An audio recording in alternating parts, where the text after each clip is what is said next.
Dahil wala kaming bilao, dito na lang ako sa tray maghahanay ng aking prutas.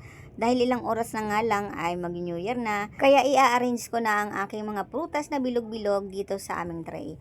At ayan, ang aming pusa ay nakailalim sa Christmas tree. Ayan, at dito sa aking inihandang tray, i-arrange ko na ang aking mga prutas at uunahin ko yung pinya.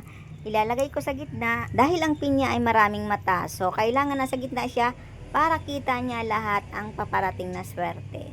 Charot. Ayan, lalagay ko na siya diyan sa gitna para maganda siyang tingnan. Although hindi siya bilog, pero marami talaga ang nagsasama ng pinya sa mga bilog-bilog na prutas dahil nga maraming mata. So, pinaniniwalaan na swerte daw kasi nga maraming mata.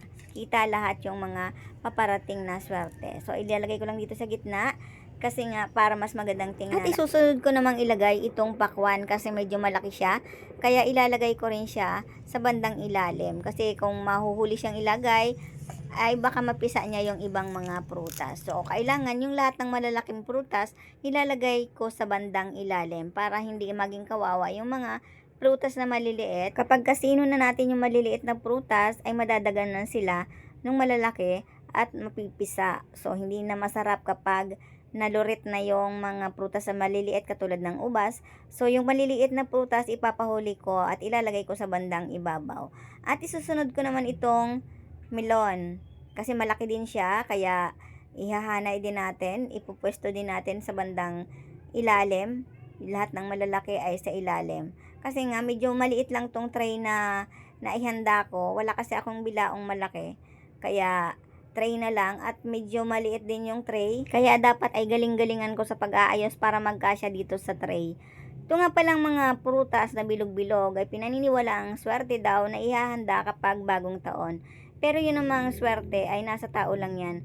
Kung naghanda ka nga ng prutas na bilog-bilog pero buong taon kang magiging tamad, ay malamang hindi ka rin suswertehin.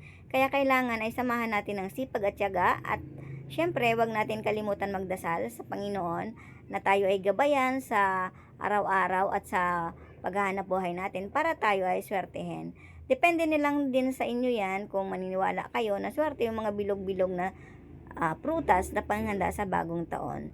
Swerte kasi nagkaroon ka ng pambili ng prutas. Sa mahal ba naman ang prutas ngayon? At kapag nagkaroon ka ng pambudget sa prutas, ay siyempre, swerte ka na nun, di ba? Although bumibili naman tayo ng prutas kahit hindi bagong taon o kahit walang okasyon, tayo ay bumibili ng prutas kasi maganda yan sa katawan, pero susunod pa rin tayo sa kalakaran ang paghahandaan ng mga prutas na bilog-bilog tuwing sasapit ang bagong taon. Wala namang mawawala sa atin kung maniwala tayo na suswertehin tayo kapag tayo ay naghanda ng mga bilog-bilog na prutas sa ating lamesa.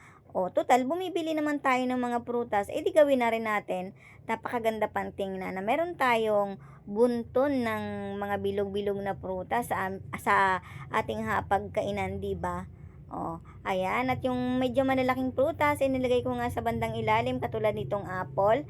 Kasi nga, baka mapisa niya yung mga maliliit na prutas katulad ng ubas. So, yung mga maliliit ay sa ibabaw at yung mga malalaki ay inilagay ko sa bandang ilalim. Shoutout nga pala sa mga nanonood ng aking videos at kung gusto niyo ng mga ganitong videos, paki-like and share nga at kung hindi pa kayo nakasubscribe sa aking channel ay subscribe na din kayo at pindutin nyo yung bell notification, i-bell all nyo para notified kayo sa lahat ng mga i-upload ko pang mga videos. At comment na rin kayo sa ibaba para malaman ko kung saan nakarating ang aking videos. I-comment nyo kung saang lugar kayo para malaman ko kung ano-anong lugar ba ang nararating ng aking videos. Pwede rin kayo mag-comment kung gusto nyo magpa-shoutout. Sabihin nyo lang kung taga saan kayo at para ma-shoutout ko kayo sa susunod ko pang mga i-upload na videos. Ayan, at malapit nang mapuno ang ating tray ng prutas na bilog-bilog. Ayan, meron ako diyang nilagay na pulang apple, may green apple, may chico, may orange, may kiat-kiat, may sunkist, at meron ding lemon, may melon, at meron tayong pinya at pakwan sa bandang ilalim.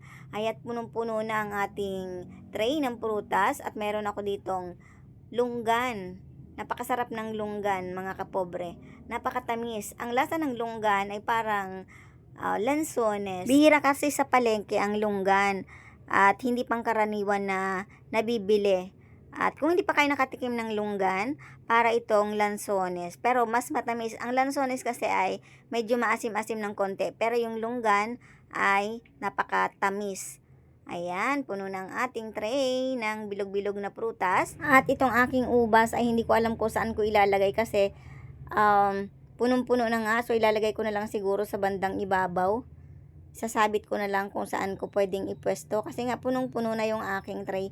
Hindi kasi kalakihan ng aking tray at meron pa ako ditong ubas na kulay violet. Yan. So, didiskartehan ko na lang kung paano ko maiisabit. Kasi nga ay apaw na yung aking tray. Kasi nga wala akong malaki-laking bilao. Kaya sa tray ko na lang naisipang ilagay. Ayan, at napagkasya ko na rin ang aking mga bilog-bilog na prutas sa isang maliit na tray. Nagawan ko rin ng paraan. At sana ngayong papasok na bagong taon, lahat tayo ay swertehin. Mag-pray lang tayo palagi, wag nating kakalimutan na siya ang ating uunahin para tayo ay kanyang gabayan. At yung aking pusa ay talagang nanood hanggang matapos ako maglagay ng mga prutas sa tray. Hindi talaga siya umalis. Pinanood niya kung paano ako mag-a-arrange ng mga prutas. Ayun lang mga kapobre. Happy New Year sa ating lahat at nawa ay tayong lahat ay swertehin ngayong papasok na bagong taon. Thank you for watching!